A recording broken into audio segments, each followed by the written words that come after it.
The heart of the city beat with a rhythm of ambition and neon, a pulse that grew faint high above the streets in the sanctified silence of Global Tech Tower.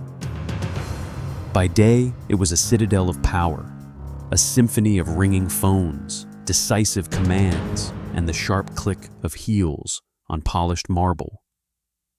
But after sunset, a different kind of energy hummed within its walls, one of quiet expectancy, of secrets waiting in the dark.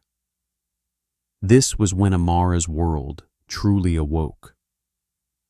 Pushing her cleaning cart through the cavernous, empty hallways, she was a ghost in the machine. The soft, rhythmic squeak of its wheels and the lonely echo of her own footsteps were her only companions. Her standard-issue gray uniform was a cloak of invisibility. Her name tag, a meaningless formality to the executives who glanced through her as if she were merely part of the architecture. But if any of them had paused to look, truly look, they would have seen the keen intelligence in her observant eyes, the analytical mind that never switched off, constantly mapping, assessing, and deconstructing the world around her. Her nightly pilgrimage always ended at the most sacred of sites, the corner office of Richard Hale, the CEO. A man whose name was synonymous with market moves and boardroom conquests. As she meticulously dusted his numerous awards, glittering testaments to a life of privilege and power, and straightened the perfectly framed photograph of his smiling family, she felt not envy, but a profound, aching longing. It was a hunger not for his wealth, but for the merest chance to be seen. To have the ideas teeming in her mind valued as much as the shine on his mahogany desk. That chance arrived not with a fanfare, but with a careless oversight. One night in a conference room, still smelling of expensive coffee and exhaustion, a confidential pitch deck lay abandoned on the floor, its pages fanned out like a hand of cards someone had dropped. It was for the company's upcoming summer rollout, a multi-million-dollar campaign. Her trained eye, accustomed to noticing the smallest detail, didn't just see the glossy graphics and bold forecasts. It immediately locked onto a critical flaw in the demographic targeting. The strategy was elegant, but it was built on a foundation of sand, completely misreading the habits of its intended audience. An impulse fierce and undeniable rose within her. It was a risk that could mean her job, her meager livelihood. But the thought of watching such a brilliant, flawed plan crash and burn was unbearable. This was her language, her silent expertise screaming to be heard. Finding a stray piece of memo paper, she uncapped her own simple pen, a tool of her trade, so unlike the gold-plated ones in the executive suites, and wrote a single piercing line of strategy. Consider shifting Q3 rollout. Your core target audience is digitally absent midsummer. You're speaking to an empty room. She left it anonymous, a ghost in the machine, offering a single perfect cog to fix a broken wheel. She placed it squarely in the center of Richard Hale's immaculate desk, her heart hammering against her ribs, then vanished back into the shadows, half convinced she had just committed career suicide. The next morning, Richard Hale found the note. He first frowned, assuming it was misplaced trash. Then he read it, and read it again. The simplicity of the statement was disarming, its insight devastatingly accurate. It was a truth so obvious, his entire highly paid team had missed it. Intrigue flickered, then ignited into a burning curiosity. When a second note appeared a week later, averting another potential misstep in a partner negotiation, the intrigue solidified into reliance. The anonymous ghost strategist wasn't just clever. They were an oracle, seeing the board from an angle no one else could. They became his secret weapon, his most valued and mysterious advisor. He had to find them. The mystery of the ghost strategist became an obsession for Richard Hale. The anonymous notes always appearing on his desk after hours were more than just helpful hints. They were strokes of genius that cut through corporate noise with breathtaking clarity. In a world of yes men and convoluted presentations, this was pure, uncut insight. He began to stay later, his office lights off, hoping to catch a glimpse of his enigmatic advisor. He pictured a rogue analyst, a disgruntled but brilliant mid-level manager working in secret. The truth was far from his imagination. One night, the wait ended. He saw a sliver of light from the conference room across the hall. Peering through the slightly ajar door, he witnessed a scene that dismantled all his assumptions. It wasn't a suited analyst under the fluorescent glow. It was Amara, the young woman from the cleaning staff. She wasn't cleaning. She was standing over the sprawling schematics for the new Nexus smartphone, her brow furrowed in concentration. With a pencil, she was gently circling a potential flaw in the user interface flow. Her finger tracing the user's journey with an intuitive understanding he rarely saw in his designers. In that moment, the cloak of invisibility fell away. He saw not a janitor, but a formidable intellect utterly engrossed in a problem. He didn't reveal himself immediately. He watched his CEO's mind reeling. The following day, he discreetly pulled her personnel file. The story he found there was a punch to the gut. Amara Johnson, a top-tier business student, on a full scholarship, forced to drop out in her final year to care for her ailing mother. She'd taken the first job she could get to make ends meet. Her transcript was a list of accolades, a ghost of a promising future that had been derailed, not destroyed. Moved by a potent mix of awe, guilt, and a capitalist's thrill at discovering raw, undervalued talent, he knew what he had to do. He called her into his office. Amara entered her posture, braced for reprimand, her eyes fixed on the floor, expecting to be fired for her transgressions. "Relax, you're not in trouble," Richard said, his voice uncharacteristically soft. He gestured to the chair opposite his desk. "In fact, I believe you've been doing this company a great service entirely off the books." Amara's head snapped up, her eyes wide with fear and confusion. "The notes," he clarified. "It was you." She opened her mouth to deny it to protect her fragile livelihood, but the look in his eyes wasn't accusatory. It was impressed. "I saw you last night with the Nexus schematics. Your insight, it's exceptional." He leaned forward, steepling his fingers. "I read your file. What happened to you? It's a damn shame. But it doesn't have to be the end of your story. Talent like yours shouldn't be polishing floors. It should be shaping futures, this company's future." He stood up, a decision solidifying in his gaze. "Come back on Monday, but not down there," he said, nodding toward the service elevators. "Up here, as a junior strategy analyst on my special projects team. Consider it a reinstatement of your internship with a significant promotion." The air left Amara's lungs. It was everything she had ever dreamed of, delivered by the most powerful man in the building.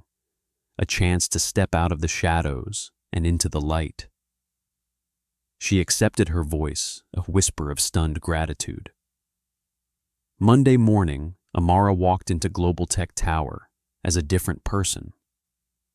The gray uniform was gone, replaced by a simple, elegant blazer and slacks she'd saved for months to afford.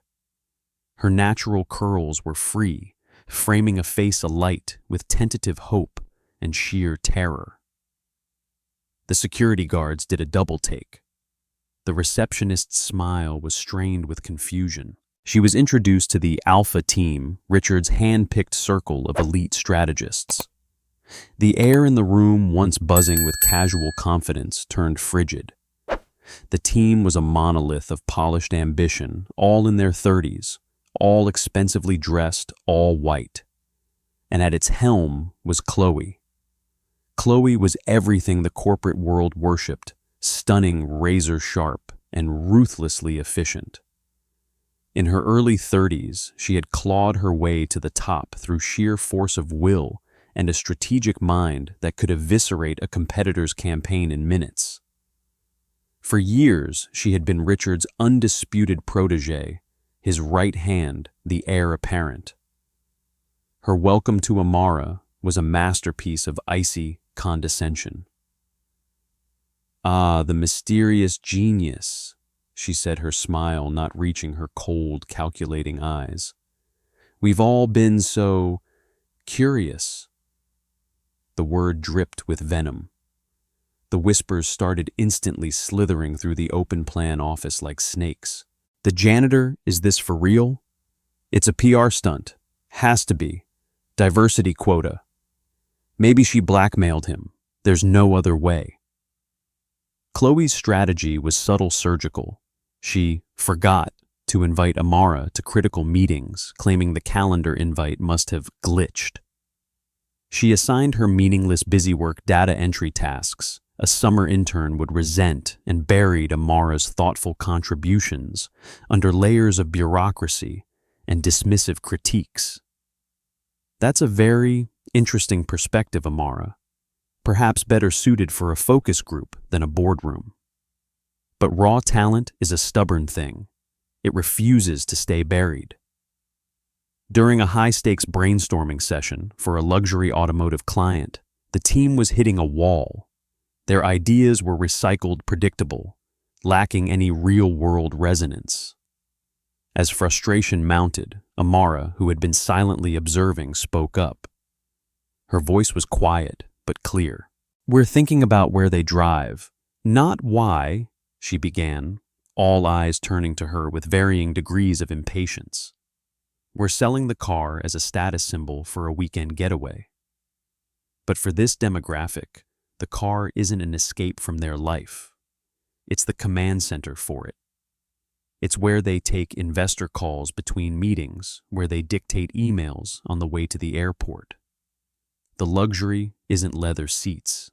It's seamless control, a mobile office that never fails them. We should be selling productivity, not picnics." The room fell silent. It was a paradigm shift rooted in a gritty, practical understanding of consumer life that none of the Ivy League-educated strategists who'd never worried about a dead battery during a crucial call could ever grasp. Richard, who had been listening from the head of the table, slowly smiled. "That's it," he said, his voice ringing with conviction. "That's the angle. Fresh, authentic, and undeniable. Well done, Amara. Exactly the kind of perspective we need." The campaign was built on her idea. It was a resounding success. In that moment, as public praise was heaped upon the newcomer, Chloe's carefully constructed world shuddered. The look in her eyes underwent a seismic shift. The cold disdain melted away, replaced by something far more dangerous, pure, unadulterated fear. She saw not just a talented newcomer, but a direct threat to her throne. This woman wasn't just playing the game, she was changing the rules. And Chloe knew with a chilling certainty that she could not allow that to stand. The seeds of a devastating plan were sown. The victory for the automotive client wasn't just a win. It was a seismic event that recalibrated the power dynamics of the Alpha team. Amara's name was no longer whispered with condescending curiosity, but with a newfound grudging respect. Richard's open admiration became a constant glowing spotlight that left Chloe standing in the shadows she had once cast over others. Chloe's fear curdled into a cold, calculating fury. The subtle sabotage, the social exclusion, it had all been a futile effort to contain a force of nature. Amara's talent was a tide that could not be held back by sandcastles of office politics. If Chloe could not discredit her, she would have to destroy her, completely, irrevocably. She began to watch Amara not with envy, but with the focused intensity of a predator studying its prey. She noted her routines, her access levels, her unwavering integrity. Chloe needed a crime so heinous that not even Richard's faith could survive it. And she found the perfect weapon, Project Nexus.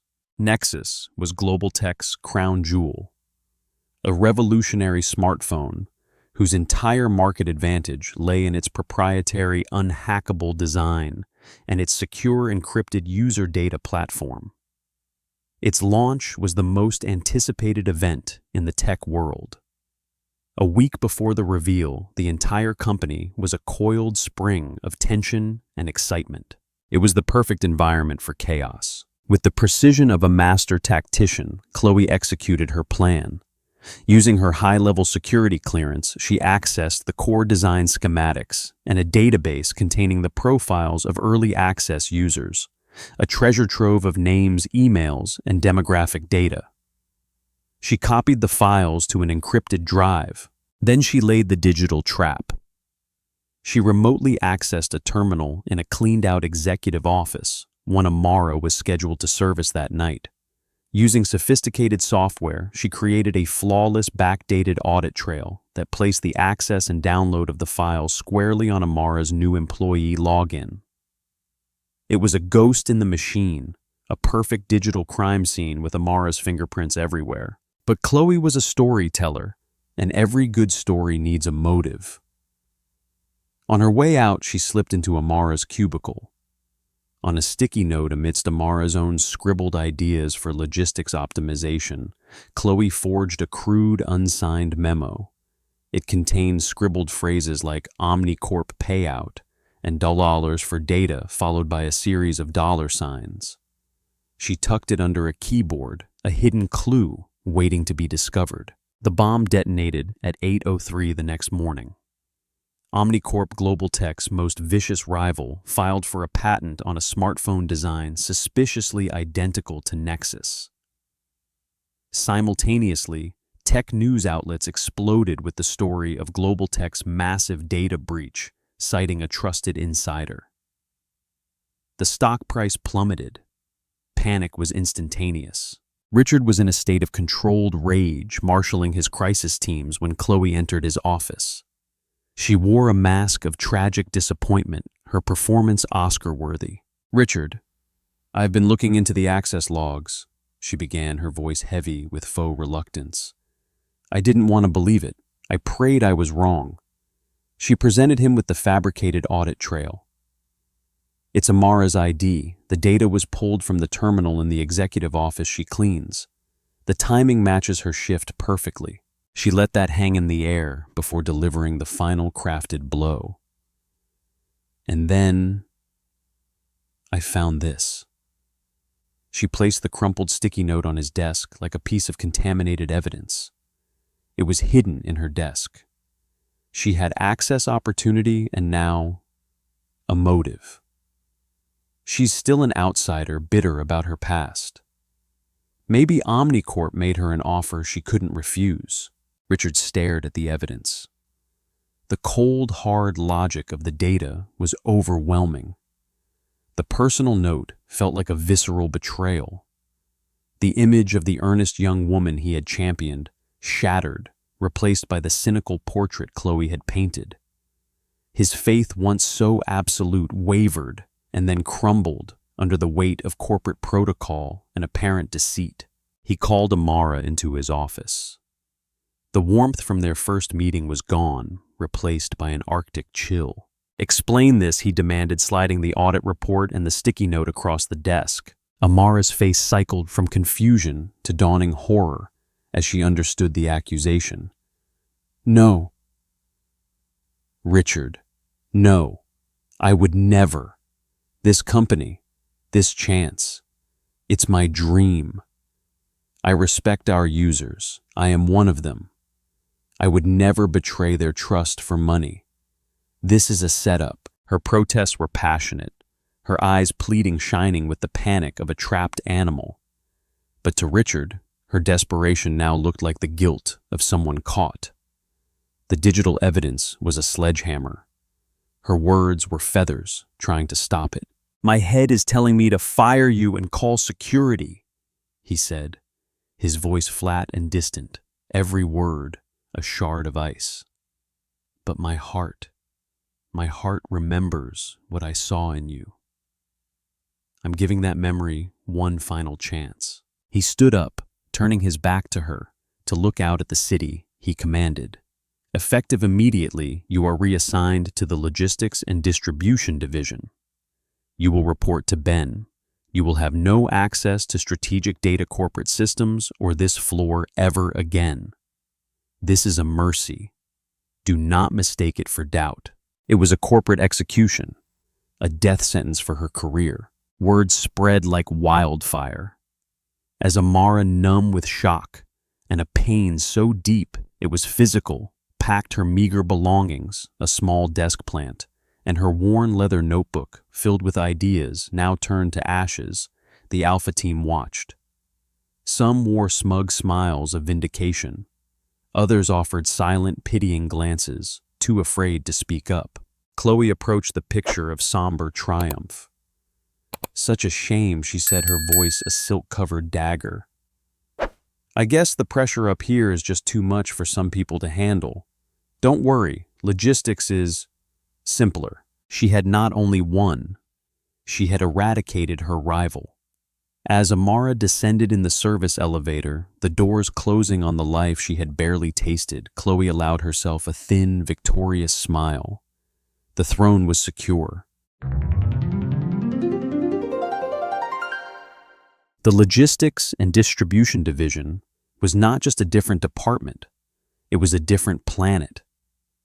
Located in the windowless fluorescent-lit bowels of Global Tech Tower, it was a chaotic symphony of dissonant noises, the incessant beep of inventory scanners, the rumble of rolling pallets, and the frustrated shouts of dispatchers arguing with trucking firms. The air smelled of dust cardboard and stale coffee.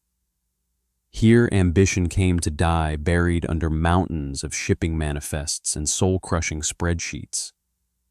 When Amara arrived, escorted by a grim-faced HR representative, the manager, a weary man named Ben, with kind eyes etched with years of frustration, simply sighed. He'd seen this before. Talented people, or those who had pissed off someone upstairs, were sent here to be forgotten. "Another one for the trenches, huh?" he said, not unkindly, gesturing to a cramped, dusty cubicle. "Just try to stay out of the way. The work here isn't glamorous, but it needs to get done." Amara nodded, her heart a lead weight in her chest. The betrayal was a fresh wound, and the injustice a constant acidic burn. She was surrounded by the tangible evidence of her downfall. But as she sat in that cubicle, watching the controlled chaos around her, something unexpected happened. The analytical part of her brain, the part that deconstructed multi-million-dollar ad campaigns, didn't shut off. It switched focus.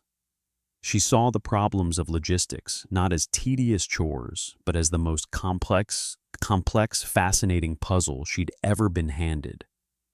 The chronic delivery delays weren't just complaints. They were a flawed algorithm. The inefficient trucking routes were a misallocated budget.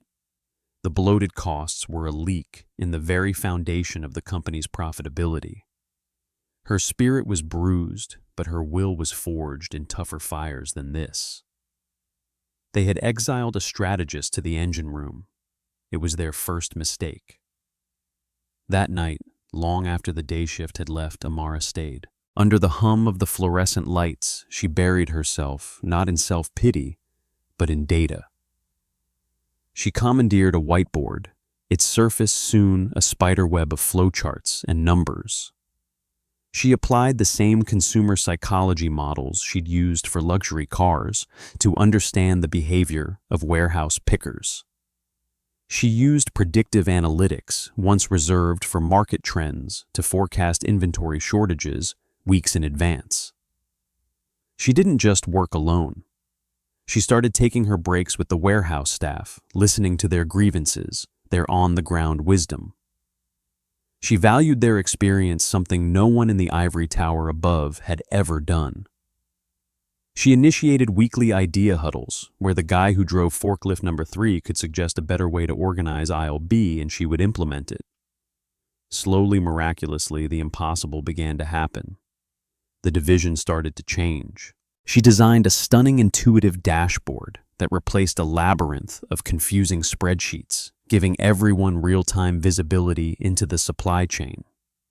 She remapped the national trucking routes, saving hundreds of hours and thousands of dollars in fuel each week. She reorganized the warehouse layout based on picking frequency, cutting order, fulfillment time in half. The metrics, once a source of shame, began to tell a new story. Delivery times shortened by a staggering 30%. Operational costs plummeted. The morale in this forgotten corner of global tech, once defeated, began to lift. The team, initially skeptical of the cast-off from upstairs, started looking at her with a new respect. A loyalty earned not by title, but by action and genuine collaboration. Ben watched in awe. The young woman he'd underestimated was not just doing the job. She was performing alchemy. She was turning the lead of a neglected cost center into gold. His department was no longer a corporate joke. It was becoming a model of brutal efficiency and innovation. Back in the rarefied air of the executive suite, Richard Hale was reviewing the company's weekly performance reports. A set of numbers from the logistics division jumped off the page. The figures were unprecedented. Profit margins were up across the board, directly correlated to a massive, inexplicable drop in operational expenses. He called Ben, expecting to hear about a new software implementation or a lucky contract negotiation. Ben, what's going on down there? These numbers are incredible. There was a pause on the other end of the line. It's Amara, sir. Amara, Richard's breath caught in his throat. Yes, sir.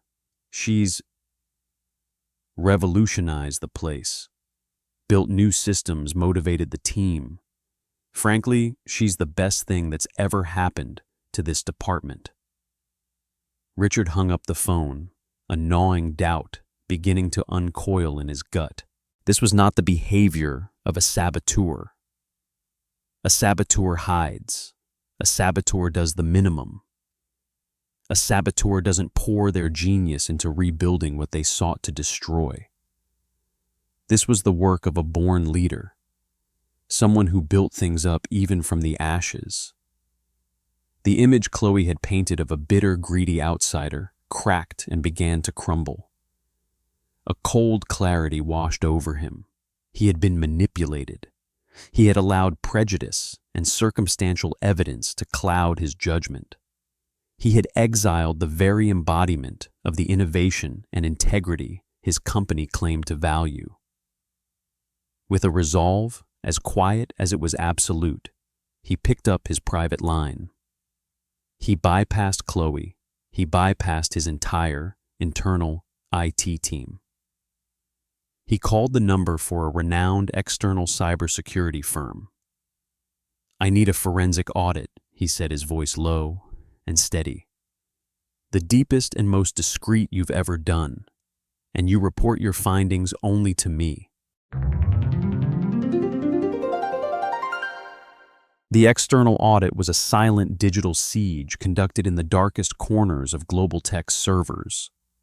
For days, a team of forensic specialists, answerable only to Richard, combed through every byte of data related to the Nexus leak. They operated under a blanket of absolute secrecy, their presence unknown to Chloe and her team. Richard moved through the following week in a state of cold, contained fury. He played his part, attending damage control meetings led by Chloe, who was now basking in her perceived victory and positioning herself as the company's savior in the crisis. Her every suggestion, every critique of the compromised security felt like a performance, a carefully rehearsed monologue designed to cement her innocence and value. Meanwhile, the preliminary findings from the auditors landed in Richard's inbox. They were explosive. Chloe's digital frame-up was brilliant, but it was not perfect. It was a masterpiece with a single tiny flaw.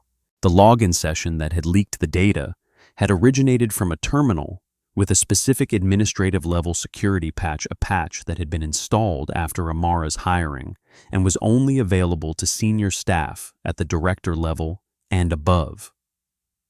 Amara's low-clearance profile could not have accessed it. The backdated trail was a forgery. The second report concerned the memo. Digital metadata doesn't lie. The fabricated note on Amara's desk had been created on Chloe's personal laptop, and its creation timestamp was a full 12 hours after the leak had been discovered and the internal investigation had begun. It wasn't a discovered clue. It was manufactured evidence. The final human piece of the puzzle fell into place when a young IT analyst who had always admired Amara's quiet humility and been sickened by her very public fall, mustered his courage. He requested a private meeting with the external auditors, and his voice shaking confessed. He had been working late on the night of the leak running a system update. He'd seen Chloe alone entering the empty executive office suite long after everyone had left. He'd thought nothing of it at the time, senior staff often worked late. But in light of the accusations, it now seemed deeply sinister. The evidence was irrefutable. A cold, furious clarity settled over Richard. He had not just made a mistake. He had been a pawn in a malicious game that had cost his company millions and nearly destroyed an innocent life. He called an immediate mandatory meeting in his office. The summons were terse, brooking no argument. Chloe arrived first confident, expecting to discuss her promotion or a bonus for her diligence. Amara arrived moments later, hovering nervously by the door, her posture tense with the ingrained expectation of further punishment. She couldn't fathom why she'd been summoned back to this floor she was forbidden from. Richard did not sit. He stood behind his desk, a statue of simmering anger. The air in the room was thick enough to choke on. Several months ago, he began, his voice a low, dangerous vibration. This company suffered a catastrophic breach, not just of data, but of trust. An innocent person was blamed. A talented person was cast out based on a lie so well constructed it fooled everyone, including me. Chloe's confident smile tightened at the edges. Richard, if this is about the Nexus fallout, my team has the mitigation plan well in hand. This isn't about your plan, Chloe. He interrupted, his voice cutting through her words like a blade. He turned his gaze fully on her, and for the first time she saw the storm in his eyes. The external forensic audit is complete. The blood drained from Chloe's face, leaving her perfectly made-up features looking like a pale mask. The login signature, Richard listed, his tone cold and precise. The security patch discrepancy that Amara's profile could never have accessed. The metadata on the memo you planted created after the fact, and a sworn statement from an IT analyst who placed you in that empty office the night of the leak. It all leads back to one person. You. Panic, raw and undisguised, shattered Chloe's composure. That's ridiculous, she sputtered, her voice rising to a hysterical pitch. She pointed a trembling finger at Amara. This is a setup. She's manipulating you. She's probably sleeping with that IT guy. You're going to believe some nerd and a janitor over me. Your protege. The word janitor hung in the air, vile and dripping with contempt. It was the final confirming nail in her coffin. It revealed the profound snobbery and malice that had fueled her entire scheme. Richard didn't even flinch. It's over, Chloe. The finality in his voice was absolute. Your system access is revoked. You will be escorted from the building, permanently. Our legal team will be in touch regarding charges of corporate espionage, fraud, and defamation. You didn't just betray me, you betrayed this entire company." Two stern security officers entered the office. As they led a shaking, incoherent Chloe away, her career and reputation evaporating before her eyes, a profound silence descended upon the room. Richard finally looked at Amara. The cold anger melted away, replaced by a complex, painful mix of regret, shame, and awe. "Amara." He began, his voice heavy with the weight of his failure. "There are no words to apologize for the profound injustice I inflicted upon you. I failed you. I saw the evidence, but I failed to see you. I allowed bias and corporate paranoia to cloud my judgment. I was wrong, so terribly wrong." Amara listened, her eyes glistening with a torrent of emotions, vindication, relief, and the deep residual ache of betrayal. The wound was still there, but the poison had finally been drawn. "Your work in logistics," he continued, awe creeping into his tone, "has been nothing short of revolutionary. You were tested in the fire, and you didn't just survive. You forged a diamond. You took a forgotten division and elevated it into the backbone of this company. That is the mark of a true leader. Not a title, but action." He took a deep breath, stepping out from behind his desk, a symbolic move to stand on equal footing. The position of head of strategic operations is now vacant. The Alpha team is leaderless and disgraced. This company doesn't just need a new strategist. It needs a new heart. It needs your vision, your integrity, and your resilience. He looked her directly in the eye.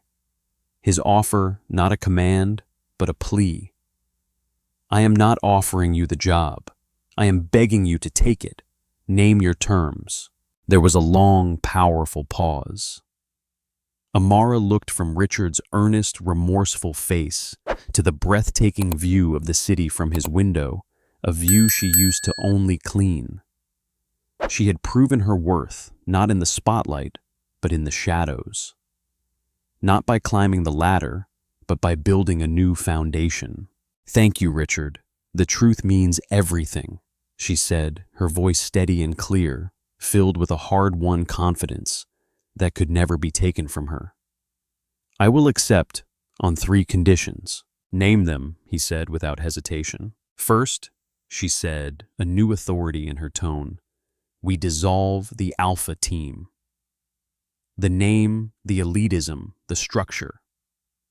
I want to build a new team, one that values diverse perspectives, empathy, and raw talent, not just Ivy League pedigrees, and I know just where to start looking for it."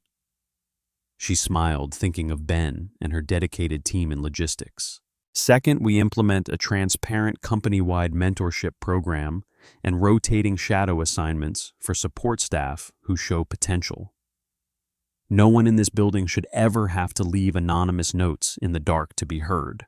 Third," she concluded, her vision crystallizing, "I report directly to you on a new executive initiative, ethical innovation. We will rebuild trust from the inside out, and it starts with how we treat our own people, from the boardroom to the mailroom." A slow, proud smile spread across Richard's face. In that moment, he didn't see a victim or a former janitor. He saw a leader. He saw the future. "Done. Done and done," he said, his voice filled with a renewed sense of purpose. "The floor is yours, Amara." She hadn't climbed the broken corporate ladder.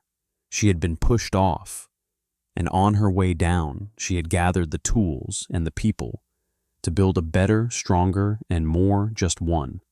And this time, she was bringing everyone with her. The silence in Richard Hale's office after Chloe was led away was not one of emptiness, but of potential. It was charged with the rubble of the past, the sharp clarity of revealed truth, and the palpable vibration of a future yet to be written. Amara stood there, drawing a deep breath, feeling the weight of the promises made and the conditions accepted. The air no longer felt oppressive. Now it was crackling with a pure, untapped energy, like the atmosphere after a cleansing storm. "All right," Richard said, breaking the silence.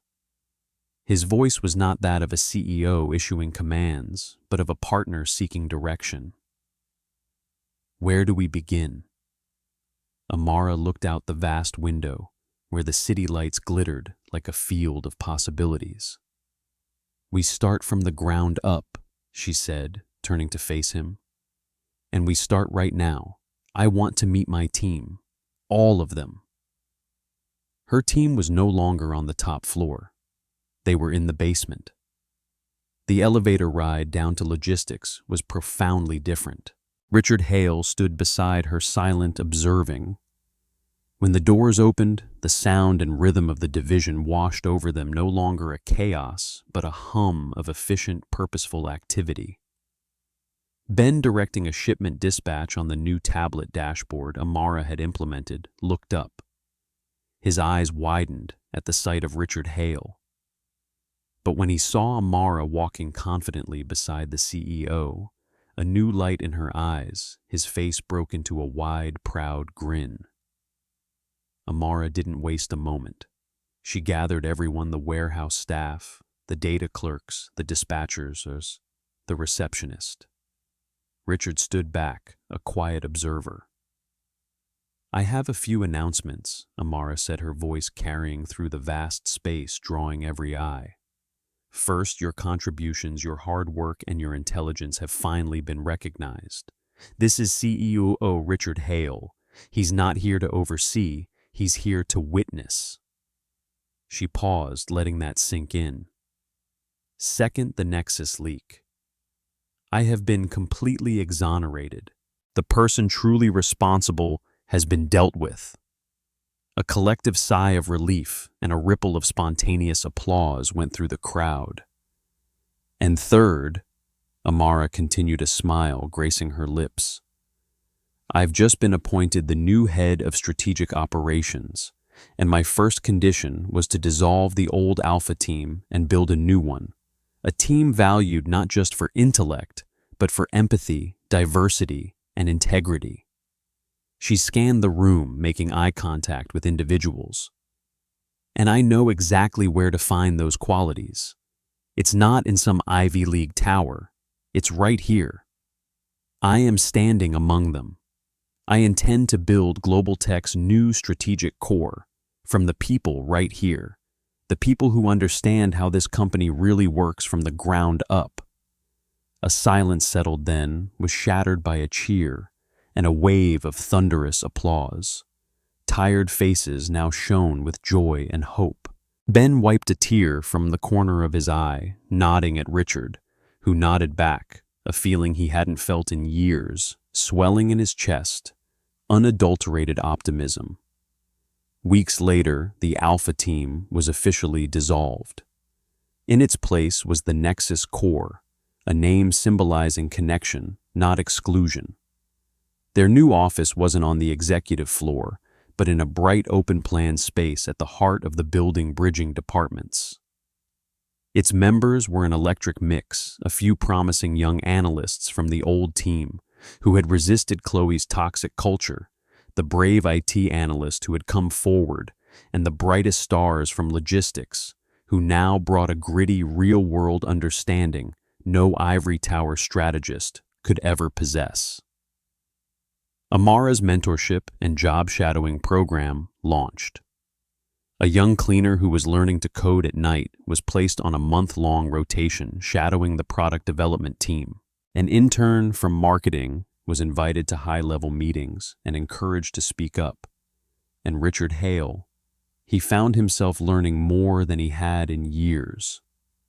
His meetings with Amara on the Ethical Innovation Initiative were not one-sided reports.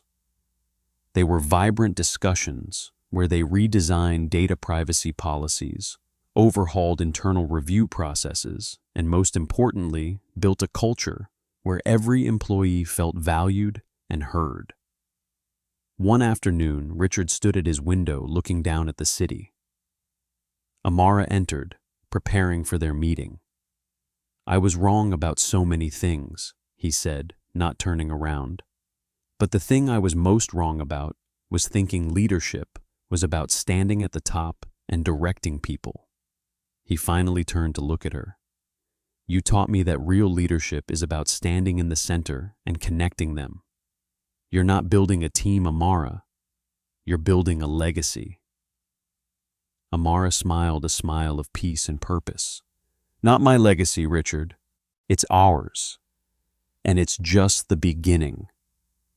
She was no longer the cleaning woman in the shadows, or the victim of a conspiracy, or even the heroine from the basement. She was now the architect of a new future. And the towering skyscraper from its foundation to its pinnacle finally felt like a single unified home.